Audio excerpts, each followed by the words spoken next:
Assalamualaikum warahmatullahi wabarakatuh. Alhamdulillahilladzi arsala rasulahu bil huda wa dinil haqq liyudhhirahu 'ala dini kullihi wa law kariha al-musyrikun. Asyhadu an la ilaha illallah wahdahu la syarika lahu wa asyhadu anna Muhammadan abduhu wa rasuluh. Allahumma shalli wa sallim ala nabiyyina Muhammad wa ala alihi wa sahbihi. Bapak Ibu jamaah salat maghrib yang dimuliakan, syukur alhamdulillah kita panjatkan sekali lagi kepada Allah. Kita masih diberi kesempatan untuk saling bersilaturahmi.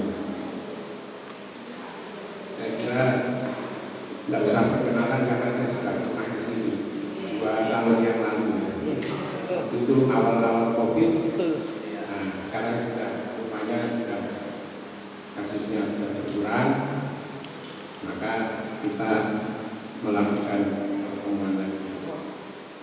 Saya masih ingin melanjutkan pembahasan yang dulu karena saya ini sebagai praktisi medis, sebagai dokter, sampai sekarang ini juga masih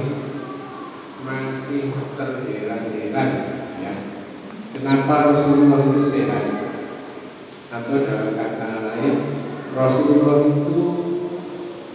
SAW itu seumur hidupnya hanya mengalami sakit 2 kali saja. Coba kita bandingkan dengan kita ya. Rasulullah hanya 2 kali saja. Yang pertama pada saat perang Uhud, beliau terluka dan sakit. Yang kedua beliau sakit menjelang ajal. Itu saja. Kalau kita ini kan langganan ya, mencret setahun berapa kali kita, batuk pilek setahun berapa kali, belum yang lain-lain. Tapi kalau Rasulullah mungkin bersama sahabat-sahabatnya 2 kali saja seumur hidup. Waktu itu saya sudah menjelaskan mengapa Rasulullah itu sehat. Tidak akan saya ulangi lagi, tapi saya simpulkan pada malam ini, Rasulullah badannya tetap sehat seumur hidup itu karena beliau bangun tidur sebelum subuh. Saya kira sebagian umat Islam sudah mempraktekkan bangun tidur sebelum subuh, dalam arti kata lain melakukan ibadah tambahan, sholat tahajud. Ternyata sholat tahajud itu kuncinya menuju kesehatan. Karena bayangkan kita telah tidur beberapa jam kemudian bangun dan melakukan suatu gerakan yang ritme, ya berdiri, ya takbir, ya berdiri, kemudian rukuk, sujud dan sebagainya. Kalau bisa dibilang olahraga pada jam 2 malam, jam 3 malam, akan menyehatkan tubuh kita. Jadi kuncinya sehat, melakukan sholat malam. Silakan yang sudah mempraktekkan diteruskan, bahkan ditambah lagi. Yang belum mempraktekkan coba diusahakan bangun sebelum subuh. Saya kasih contoh satu saja, tidak banyak-banyak, waktunya tidak cukup. Waktu kita berdiri sholat, itu darah kita itu mengalir secara lancar, deras. Jadi jantung itu memompa darah kalau badan kita itu berdiri tegak. Itu tidak ada hambatan. Lain kalau kita duduk, kaki kita tertekuk, itu pembuluh darahnya akan sedikit mengalami hambatan. Tapi kalau kita berdiri, lancar darahnya. Seperti bapak-bapak tentara ya, kalau berdiri itu kan berjam-jam ya, tapi tubuhnya tetap sehat. Kalau tentara kok semakutan itu ya jadi ya. Berdirinya lama, lalu pacaran. Nah kalau kita sholat berdirinya lama enggak? Enggak. Tapi diceritakan di dalam hadis Rasulullah itu kalau berdiri di dalam sholat lama sekali. Suratnya yang dibaca itu surat panjang-panjang, tidak trikul kulullahu ahad, kulullahu ahad, kul a'udzu birabbil falaq, trikul namanya ya. Itu kalau Rasulullah Al-Baqarah, An-Nisa. Kita tidak bisa menirukan seperti beliau, tapi minimal kita perlama-lama berdiri. Belum kita rukuk, kalau rukuk itu tulang belakangnya kita tertarik, dan rukuk itu punggung harus sejajar dengan kepala, sehingga orang-orang yang menderita sakit boyok, low back pain, hernia, muskulosklerosis, insya Allah bisa sembuh kalau rukuknya betul-betul sesuai dengan aturan.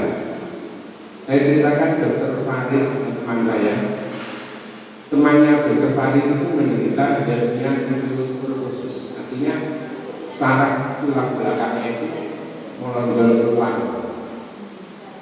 Waktu diberitahu oleh Dr. Farid itu, coba kalau rukuk yang lama,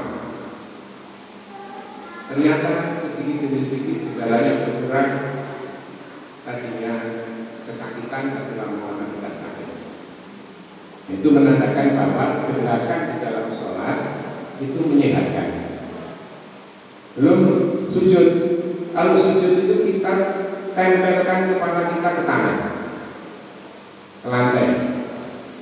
Artinya posisi kepala lebih rendah daripada jantung, sehingga darah mengalir ke arah kepala itu sangat deras, sehingga bisa menghilangkan hambatan atau sumbatan-sumbatan di dalam pembuluh darah otak. Sumbatan di pembuluh darah otak itu saat-saat sekarang ini banyak dialami oleh orang-orang yang misalnya terlalu kecapean, kurang minum, hipertensi dan sebagainya. Ada gangguan di dalam pembuluh darah otak. Nah kalau kita sujud, apalagi sujudnya dibuat lama, doanya diulang-ulang, apalagi doa-doa yang dianjurkan oleh Rasulullah, insya Allah darah kita yang mengalir ke kepala itu sangat deras dan akan menerobos sumbatan-sumbatan yang ada ini. Dan kalau itu terakhir salam, saya ringkas. Salam itu menoleh ke kanan sampai kelihatan orang yang di belakangnya. Jangan hanya sekedar pikir, tapi seakan-akan kita ingin melihat orang di belakang, sehingga otot-otot leher itu tertarik dan menghindarkan penyakit-penyakit kaku leher, nyeri tengkuk dan sebagainya. Nah, kemudian kedua, Rasulullah itu menjaga kebersihan. Kebersihan itu misalnya potong kuku, sikat gigi, ya, pakai siwak. Potong kuku tiap Jumat, mencukur kumis, merapikan janggut, jenggot, mencabut ketiak. Saya tidak tahu di sini maksudnya bagaimana. Kenapa kok kalau kumis itu dicukur, kalau ketiak atau dicabut? Silakan mencari jawabannya. Saya belum pernah tahu. Apakah ketiak tidak boleh dicukur? Ini pakai alat itu, kok harus dicabut? Silakan mencari yang muda-muda ini. Sekarang banyak media. Kebersihannya selalu terjaga. Demikian juga kebersihan tentang makanan. Beliau selalu terjaga. Dan juga tidak punya rasa dengki. Rasa dengki itu rasa di dalam hati, sehingga orang itu menderita sendiri. Misalnya ada tetangganya beli mobil, ini contoh klasik ya, ini kan sudah panas, sudah 3 hari panasnya. Beli TV yang berwarna yang sekian in, penjenengan sudah ada panas lagi. selalu berpikir positif. Nah ini Rasulullah tidak pernah berpikir negatif, selalu berpikir positif. Orang kalau selalu berpikir positif itu tidak akan pernah sakit hati, tidak akan pernah iri bagi-bagi. Rasulullah tidak makan berlebihan. Bisa dikatakan makan sebelum lapar dan berhenti makan sebelum kenyang. Ini kelihatannya mudah diucapkan, tapi sulit sekali dipraktekkan.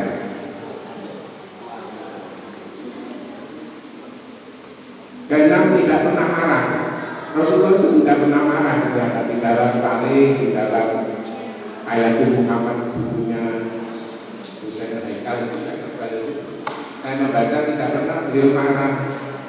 Karena marah itu, orang kalau marah tekanan darahnya akan tinggi, adrenalin keluar dulu, itu sehingga mukanya merah, ya, denyut jantungnya cepat, tangannya mengepal, kupingnya dipopong gitu ya, orang marah. Tinggal kalau ada masalah tinggal brus gitu aja. Nah, orang yang sering marah, adrenalinnya banyak keluar sehingga tekanan darahnya menjadi meningkat. Makanya kalau kita ingin meningkatkan tekanan darah tinggi, jangan marah. Sedikit-sedikit marah, sedikit-sedikit marah, marah kok sedikit gitu ya. Kemarin berjalan kaki. Rasulullah itu meskipun punya kuda, punya unta, tapi kalau dia di salah subuh berjalan kaki, silakan dipraktekkan. Berjalan kaki setengah jam, 1 jam. Dan terakhir beliau mudah memaafkan orang. Ada loh orang itu yang mendendam. Nah itu yang bisa menyebabkan penyakit hati. Tidak pernah memaafkan orang, tidak bisa memaafkan orang, mendendam. Nah, Bapak Ibu, itu tadi kesimpulan pembicaraan saya yang 2 tahun yang lalu. Boiling, murah, pokoknya itu satu tanggal sampaikan. Ya. Nah sekarang tadi temanya oleh Pak Ali disebutkan kesehatan ditinjau dari syariat Islam. Syariat Islam itu kalau kita ambil hukum Islam saja ada 5 ya. Akan saya coba mengupas satu persatu bagaimana hubungannya dengan kesehatan. Kalau pendidikan mengatakan oh Pak Arbi boleh-boleh dicocok-cocok ya terserah. Tetapi saya membaca buku ada hikmah yang bisa kita ambil pelajaran dari hukum Islam. Yang pertama, karena kita syahadatan, mengucapkan 2 kalimat syahadat. Itu apa hubungannya dengan kesehatan? Kalimat syahadat itu persaksian bahwa tidak ada Tuhan yang patut diibadahi kecuali Allah, dan bersaksi bahwa Rasulullah SAW itu atau Muhammad SAW itu adalah Rasulullah. Ini diucapkan dengan lisan, tetapi harus sampai ke dalam hati. Itu baru berdampak. Dampaknya apa? Kalau seseorang sudah mengucapkan kalimat syahadat, maka hatinya menjadi tenang dan tentram. Oh begitu? Saya contohkan. Atau tanya pada mu'alaf-mu'alaf yang ada di sini. Sebelum dia bersyahadat dengan setelah dia bersyahadat, bedanya apa? Kita bertuhan hanya satu, dan bersaksi bahwa Muhammad Rasulullah SAW itu adalah utusan. Hampir 2000 tahun ini konsep ketuhanan itu masih belum clear. Kalau Islam sudah mulai sejak diajarkan kalimat syahadat, kita sudah pegang itu. Tapi ada suatu agama yang hampir 2000 tahun konsep ketuhanan yang masih belum jelas, masih terjadi perdebatan. Kalau sudah demikian, maka hatinya menjadi tenang, nggak akan tenang menyembah Tuhan tetapi tidak jelas.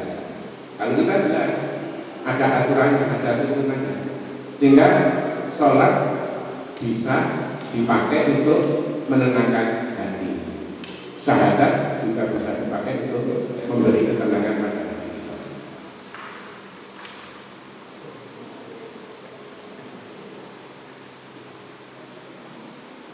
Dan dengan syahadat itu maka ibadah kita seterusnya akan dinilai oleh Allah sebagai amal ibadah. Tanpa didasari oleh syahadat, maka sholat kita, puasa kita, zakat kita, dan seterusnya tidak dibentukkan karena pokok dari pangkal ajaran Islam ibadah adalah syahadat.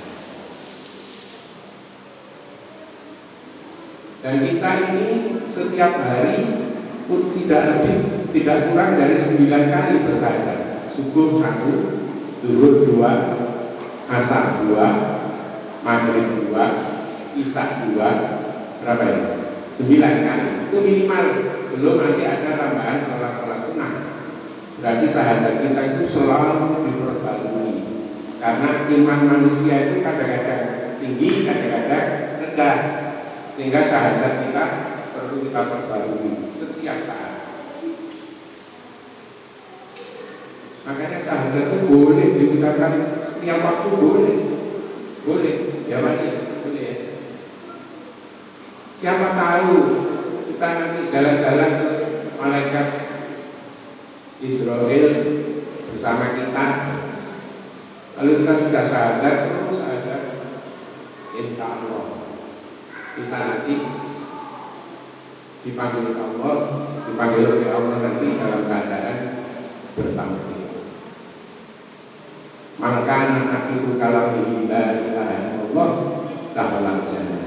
Barang siapa akhir ucapannya la ilaha illallah masuk surga.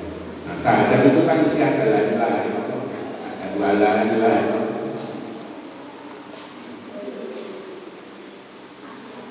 Jadi dasar diterimanya amal ibadah kita adalah syahadat. Dengan syahadat itu maka pola pikir kita sudah jelas, karena kita punya tauhid, kita tidak akan menyekutukan Allah dengan sesuatu apapun, sehingga menyebabkan hati kita itu menjadi tenang dengan beribadah, dengan menyebut Allah sebagai Tuhan dan satu-satunya yang terpatut diibadahi.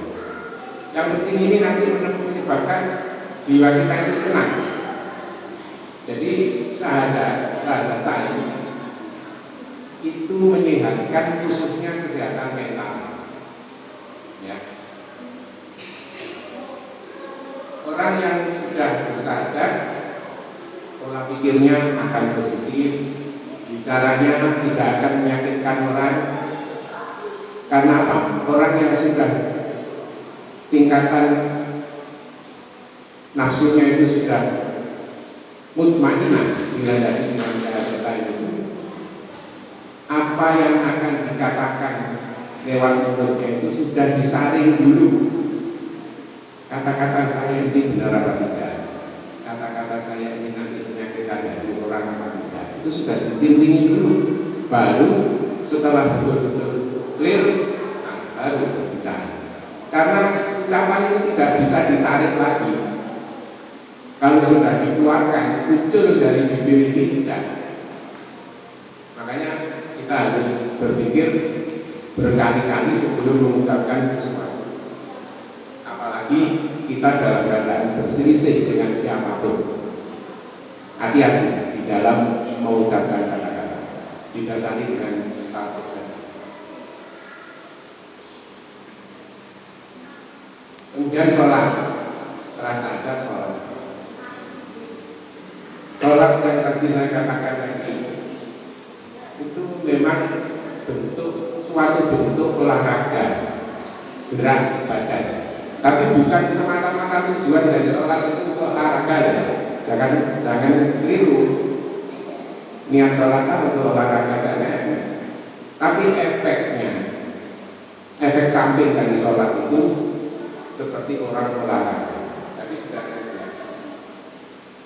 Dan sholat itu meningkatkan metabolisme tubuh karena kita bergerak. Dan sholat itu merupakan ibadah utama dan juga bisa disebut tiang agama. Batas antara kekafiran dan keimanan itu sholat. Bainal musyriki wal mu'min tarkus sholat. Antara sholat dan iman, antara musyrik dan antara kafir, bainal kafir wal mu'min tarkus sholat. Antara kafir dan iman itu kalau meninggalkan sholat. Tidak sholat dengan sengaja, satu kali, dua kali, tiga kali, dihukumi kafir.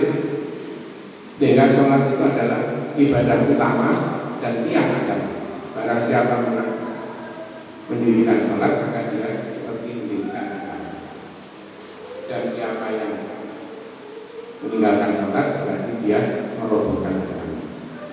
Makanya sholat itu suatu ibadah yang wajib, yang tidak boleh ditinggalkan dalam keadaan bagaimanapun, di situasi apapun. Tidak boleh, karena itu adalah ibadah utama kita. Dan nanti di yaumul hisab yang paling dulu dihisab adalah sholat. Kalau sholatnya baik, maka semua amal ibadah itu dianggap baik. Makanya kalau kita ditawari untuk sholat sunnah, jadi setelah sholat sunnah rawatib, kita lanjutkan dengan kajian itu, ditawari oleh Pak Ali tadi. Kita lakukan meskipun tidak di sini, apalagi dengan sholat-sholat yang lain, karena bisa jadi nilai sholat kita nanti di hadapan Allah mungkin merah gitu ya. Nah, ditambah dengan sholat-sholat sunnah, jadi menjadi bagus, itu maka gitu ya. Silakan sholat apapun, pokoknya ada aturannya, pokoknya diperintahkan oleh Rasulullah. Sholat duha boleh, sholat sunnah rawatib boleh, sholat tahajud silakan, sholat mutlak boleh. Nanti apa sholat mutlak? Dan sholat itu ternyata melancarkan aliran darah dan menghindarkan penyakit jantung. Menghindarkan penyakit jantung. Penyakit jantung itu misalnya jantung koroner, misalnya gagal jantung, dan macam-macam penyakit jantung. Insya Allah kalau kita itu sholat rutin tiap hari dengan gerakan yang teratur, darah kita akan lebih lancar, sumbatan ibadah dalam menggunakan akan hilang. Dengan catatan sholatnya yang tumakninah ya. Karena tumakninah itu rukun. Kalau khusyuk tidak rukun. Khusyuk itu bukan rukun sholat, tapi yang rukun tumakninah. Artinya kalau kita rukun sampai betul-betul tubuh kita itu rata, baru berdoa subhanakallahumma rabbana wa bihamdika Allahumma barik. Baru diangkat. Setelah sampai Allahumma hamida, jangan keburu-buru sujud. Masih ada doa Rabbana wa lakal hamd. Atau kalau masih bisa bertambah lagi doanya hamdan katsiran thayyiban mubarakan fi, baru sujud. Kata Rasulullah, sumasjuda hatta tatma'inna sajidan. Kemudian sujudlah sampai tumakninah sujudmu. Jangan keburu berdoa. Setelah makan pelak kepala ditata, dari hidung, tapak tangan, lutut, kaki, baru sudah tidak ada yang salah, baru berdoa subhanakallahumma wa bihamdika Allahumma. Terus duduk lagi di antara itu. Dan itu merupakan suatu ibadah olahraga yang teratur, sehingga dampaknya akan menyehatkan tubuh.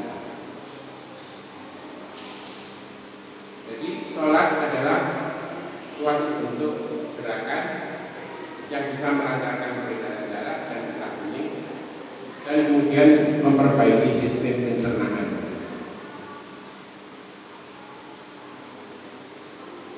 memperbaiki aliran darah ke otak,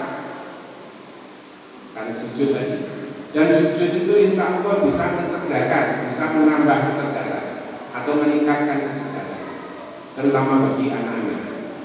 Karena aliran darah ke otak itu lancar sekali. Kemudian sholat bisa mengatasi nyeri-nyeri dan terutama di tulang belakang.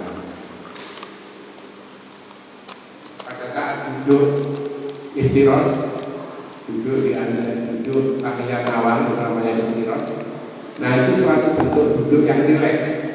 Perlama-lama itu, jangan keburu-buru doanya. At-tahiyatulillah wassalawatu wassalamu. Jangan keburu-buru supaya berdampak terhadap fisik kita. Kemudian terakhir salam tadi kita menarik tulang leher kita ke arah samping kiri dan kanan. Nah ini barang siapa yang mempunyai gangguan leher, ada loh orang itu tidak bisa manduk, ada kaku, ada tentaranya yang ngomong mbak, tengahnya ya tidak ngomong kan. Biasanya orang Jawa kan manduk kan, nah ini tidak bisa manduk. Orang Jawa itu mudah kok, modalnya itu cuma leher sama jempol. Disapa monggo manduk ya. Kalau jempol monggo. Kalau penjenengan orang Jawa nggak kulino, nanti hidup di Jogja kulino. Ini ada orang bisa kalau nggak manduk ya berarti leher kaku.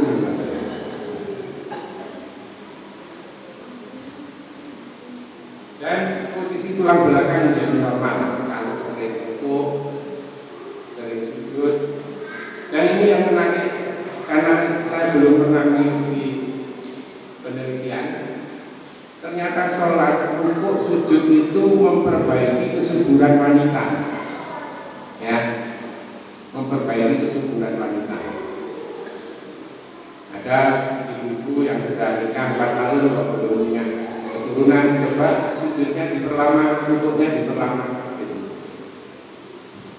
Tapi dengan doa Nabi Zakaria, misalnya doa Nabi Ibrahim diramalkan. Kemudian yang ketiga zakat. Kalau ibu-ibu pernah belajar mengenai zakat, khusus bab zakat, ternyata zakat itu tujuan utama adalah untuk membersihkan jiwa. Ya. Memang tidak nampak kesehatan jasmani, tapi rohani membersihkan jiwa. Baik itu zakat mal maupun zakat fitrah. Kalau orang jiwanya bersih, ya kita tidak bisa dikatakan lagi orang jiwanya sudah bersih, tidak suka rasan-rasan. Orang yang suka rasan-rasan itu jiwanya tidak bersih. Positif, berpikirnya positif, menanggapi sesuatu dengan pakai logika, tidak langsung ini salah, oh kamu salah. Tidak, karena jiwanya bersih. Jiwa bersih itu karena setiap kali dizakati. Ada ceritanya, ini cerita dari Profesor Zaki Darajat, saya pernah baca bukunya. Ada ibu-ibu mengeluh. Ini contohnya banyak ibu-ibu ya. Ibu-ibu mengeluh, saya itu sudah sering zakat, saya itu sudah sholat, tapi kok saya itu masih sakit-sakitan dengan. Nah kebetulan karena Profesor Zaki Darajat itu kan seorang psikolog, jadi sesuatu kali dia berkonsultasi kepada beliau. Itu tadi pengakuannya, saya kok sering sakit padahal saya itu juga sebagai orang Islam ya zakat, sholat, dan puasa. Ternyata ditanya zakat yang bagaimana ya yang lakukan? Ya zakat setiap saya punya rezeki saya zakatkan, saya keluarkan untuk zakat. Secara ringkas, Profesor Zakia mengatakan itu bukan zakat bu, itu sedekah. Kalau zakat itu ada perhitungannya. Nanti barangkali ada kajian tentang zakat, silakan Pak dijelaskan zakat itu bagaimana. Zakat profesi bagaimana? Kalau dengan usaha bagaimana zakatnya? Supaya apa? Supaya kita nanti tidak berdosa dan supaya jiwa kita menjadi bersih. jiwa. Apalagi zakat fitrah. Zakat fitrah yang kita berikan tiap Idul Fitri itu adalah betul-betul membersihkan jiwa, karena namanya adalah zakat fitrah.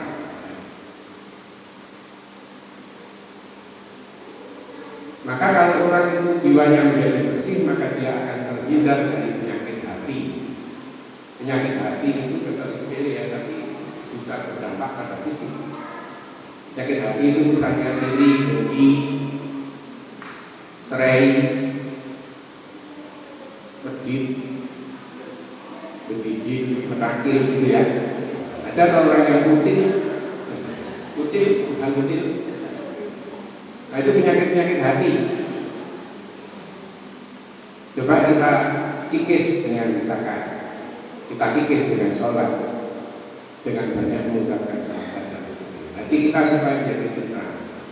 Kita ini mau kembali ke hadapan Allah. Jadi supaya kita itu bersih, jiwa kita bersih, jasmani kita bersih. Bukan berarti bersih dari segala macam kotoran, tidak, bersih dalam arti yang dikehendaki Allah. Nah, kita itu harus bersih lahir dan batin. Lalu kita pantas untuk menghadap kembali kepada Allah. Karena kita dilahirkan dalam keadaan fitrah, suci. Kita berusaha kembali lagi dalam keadaan suci. Setelah zakat apa? Puasa. Saya mengulangi lagi puasa. Ada seorang dokter dari perusahaan Jepang namanya Oshimori. Oshimori itu meneliti orang-orang yang kelaparan. Tapi di sini dikaitkan dengan puasa. Orang yang sengaja membuat badannya lapar, orang yang sengaja melaparkan diri, itu ternyata akan terjadi suatu proses, dua proses, yaitu autofagositosis dan autolisis. Apa itu? Begini, kalau kita itu lapar, dalam arti kita puasa, lapar itu selalunya jam 4 ya. Kira-kira jam 12, jadi 8 jam, itu sudah pencernaan sudah selesai. Kita buka jam 18, jadi 6 jam lagi. Nah, pada waktu 6 jam itulah akan terjadi fagositosis, autofagositosis. Artinya sel-sel yang sehat itu akan memakan sel-sel yang rusak dan mati dari tubuh kita itu, terutama sel-sel kanker. Jadi insya Allah kanker itu bisa disembuhkan dengan puasa. Itu kesimpulannya. Jadi dalam keadaan kelaparan, sel yang sehat itu akan memakan sel yang rusak di tubuh kita itu dan sel-sel yang mati. Supaya apa? Supaya bersih. Makanya orang kalau puasanya sungguhan, puasa Ramadan itu sungguh-sungguh dilakukan, badannya akan jadi kurus. Nah, kalau jadi pertanyaan orang kalau puasa tambah gemuk itu ada tanya besar. Ibu-ibu ya, kalau puasa Ramadan hari-hari lain tidak bikin kolot, pada saat Ramadan bikin kolot. Nah, itu akan menambah kalori, makanya badannya jadi gemuk.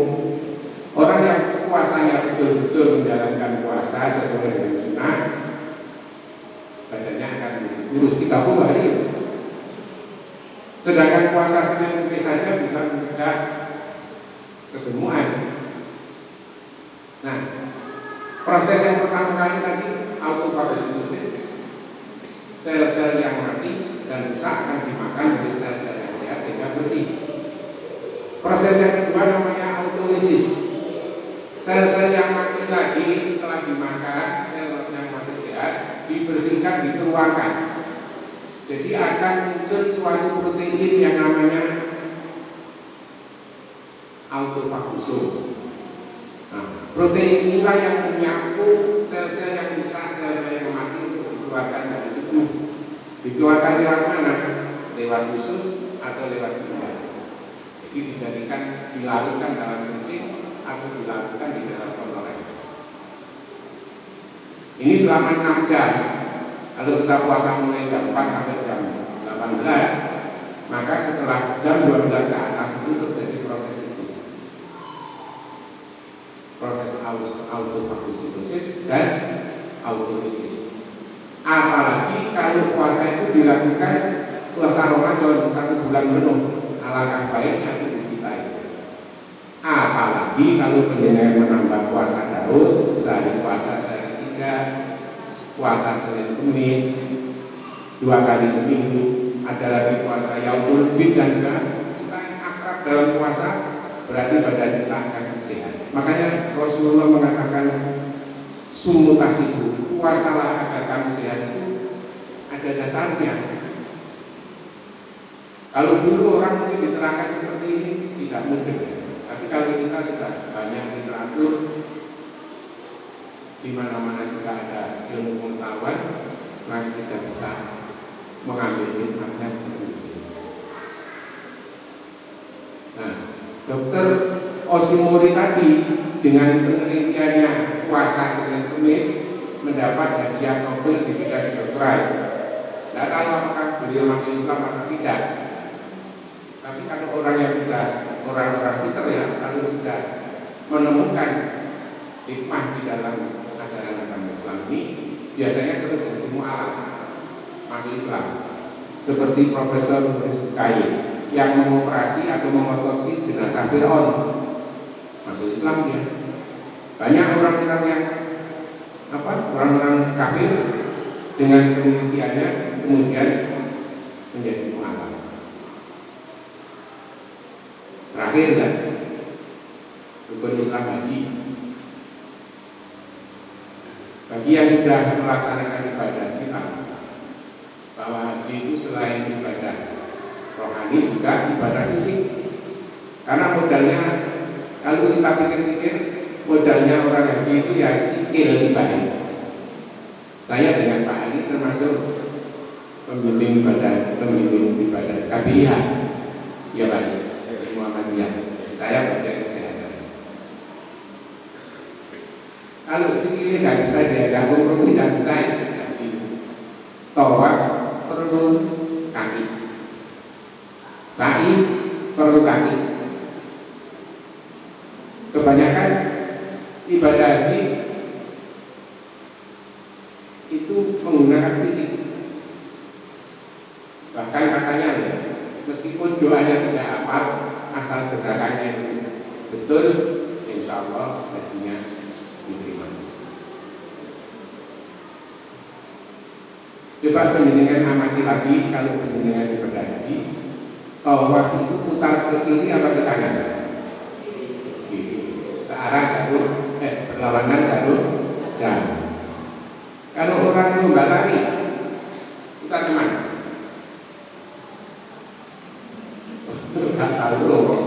Nggak tahu lari. Putar ke kiri juga. Lapangan itu diputar ke kiri. Artinya pusat lingkaran itu berada di pundak sebelah kiri. Demikian juga pacuan kuda. Pacuan kuda itu juga berlawanan dengan arah jalur jalan. Ini rahasianya di mana? Ternyata kalau kita hubungkan, jantung kita itu mengedarkan darah itu berlawanan dengan jalur jalan. Yang saya ketahui saat ini, orang kalau putar lari, putar ke kiri, tawaf putar ke kiri, itu minimal tidak jatuh lah. Itu rahasia yang asli, kita belum sampai ke sana. Tidak keserimpet sikile. Kalau tawaf itu kalau sudah sak dunia sudah berada di Mekah semua, tawaf semua ya kayak gini, membutuhkan fisik yang betul-betul prima. Demikian juga sa'i. Sa'i itu tidak hanya berjalan tapi mincing, lari tapi mincing. Bukan lari cepat, bukan jalan santai, bukan, tapi mincing. Apalagi lempar jumroh. Lempar jumroh itu jalannya dari Makkah sampai ke Jamrah agak jauh, ya. Jalan kaki. Itu butuh kesehatan. Jadi kalau kita pikir orang yang haji itu harus sehat. Tapi setelah haji tetap sehat. Banyak cerita yang kita dapatkan orang yang pulang dari jamaah haji penyakitnya menjadi sembuh. Ini karena apa? Karena gerakannya tiap hari, karena ibadahnya tiap hari. Kalau di sini mungkin rumah dengan masjid ini dipanggil azan mungkin masih ada alasan, nanti sholat di rumah aja, apalagi wanita tidak wajib sholat jamaah di masjid. Tapi kalau di tanah suci, hasrat untuk melakukan sholat berjamaah itu sangat tinggi, sehingga mau tidak mau kita harus menggunakan tubuh kita ini untuk berjalan agak jauh. Di sana pun tidak sambil layang-layang, tapi desel-deselan, baik itu tawaf, sa'i maupun lempar jumroh. Dan ada lagi juga suatu ibadah haji yang namanya wukuf. Itu juga suatu suatu pendidikan untuk menyehatkan jasmani juga. Terus apa? Mabit di Mina dan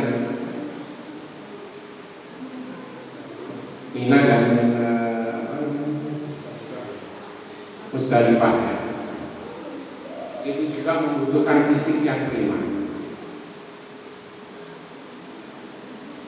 Di Mekah orang itu merasa tentram hatinya, merasa aman. Kadang-kadang orang jamaah haji itu tidak mikir lagi apa yang ada di rumah. Saya waktu itu bersama dengan Pak Agung, ketemu saya sama Pak Agung pas di Masjid Nabawi. Oh, ada Pak Agung di sini. Ternyata Pak Agung kosnya di hotel sebelah masjid, lumayan dekat. Kalau saya tidak jauh. Hati itu menjadi tentram. Tidak ada ceritanya orang yang pulang dari jamaah haji tidak ingin kembali lagi ke sana. Mesti kalau ditanya gimana, kalau kembali mau. Karena apa? Ada kenikmatan tersendiri di sana. Dan insya Allah hati yang senang, tentram itu akan menyehatkan tubuh kita. Nah, ada suatu penyakit yang disebabkan oleh hati yang tidak tenang, itu namanya penyakit psikosomatis. Artinya karena pikirannya tidak tenang, maka tubuhnya yang menjadi sakit, khususnya penyakit emah, dispepsia, tokak lambung. Jadi orang-orang yang sakit emah itu penyebabnya 30% karena makanan itu salah makan, terlambat makan dan sebagainya. Yang 70% itu karena gangguan atau ketidaktentraman jiwa. Makanya kalau saya menanya orang sakit, saya nyeri lambung, nyeri ulu hati, itu saya tanya itu di rumah ada masalah apa. Biasanya rumput-rumput itu yang menyebabkan asam lambungnya keluar. Jadi ketentraman hati, ketenangan hati akan mencegah psikosomatis, khususnya penyakit emah. Ibu-ibu yang suka sakit emah coba dipetani, dipikir lagi. Saya ini mikir apa? Karena nanti saya tanya, mikir apa dulu? Ini mikir apa? Putranya berapa? Ada yang ngangkat enggak? Tetangganya ada yang jahat enggak? Karena dari situlah biasanya muncul suatu penyakit psikosomatis. Asam lambung itu kalau keluar, seperti ya, stres sedikit keluar asam lambung itu akan menyebabkan nyeri ulu hati. Kalau yang disebabkan karena makanan, salah makan, telat makan itu sedikit sekali. Tetapi kalau yang disebabkan oleh gangguan psikis, stres itu banyak sekali, 70%. Sehingga yang bisa mengobati adalah dirinya sendiri. Hanya pil-pil seperti sama triosin dan sebagainya itu hanya membantu saja menetralkan asam lambung, tetapi pengeluaran asam lambung tetap dipacu oleh ketidaktenangan. Makanya kalau ingin terhindar dari penyakit-penyakit psikosomatis, tolong yang saya aturkan tadi mudah-mudahan bisa dipraktekkan. Kalau sadar yang betul-betul menembus hati, ya, jangan melihat lisan. Kemudian kalau sholat ya betul-betul sesuai dengan aturan Rasulullah, tumakinah, jangan terlalu cepat.